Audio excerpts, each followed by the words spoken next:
যেই সব ছেলেমেয়েরা বাইরে থাকো, জন্য হোস্টেলে থাকো বা এতে থাকো, মানে একা রেঁধে খাও, তাদের জন্য এই ভিডিওটা আমার করা।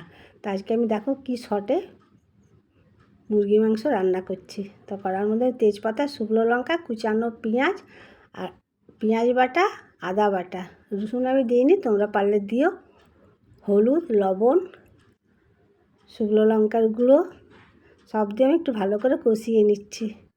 এটা বড়দের জন্য নয়, বড়রা সবাই পারো আমি জানি, শুধু ছোটোদের জন্য এটা করা। কারণ আমার বাড়িরও তো ছেলেমেয়েরা বাইরে থাকে, এরকম অনেকেরই ছেলে মেয়ে বাইরে থাকে, তাদের মাঝে মাঝে ইচ্ছা করে রবিবার দিন নিজেরা কিছু বানিয়ে খাবো, তাদের জন্য ওই ভিডিওটা করা। আমি ঢেকে দিলাম কিছুক্ষণের জন্য, কষানো আমার হয়ে গেছে। আর এটাকে সব কিছু হয়ে গেছে যখন, আমি একটা কুকারে দিয়ে দেবো, খুব তাড়াতাড়ি হবে তার জন্য কুকারে দিয়ে দেবো। তো জল আমি পরিমাণ মতন দিয়ে দিলাম। আমি এর জন্য 3-4 পিস আলু ভেজে রেখেছি আগে থেকে, তো সেগুলো আমি এই কুকারের মধ্যে দিয়ে দিলাম। অল্প করে জল দিয়েছি, খুব ঝোল না, খুব কষাও না, মাখা মাখা হবে। একটা মাত্র সিটি মারবো।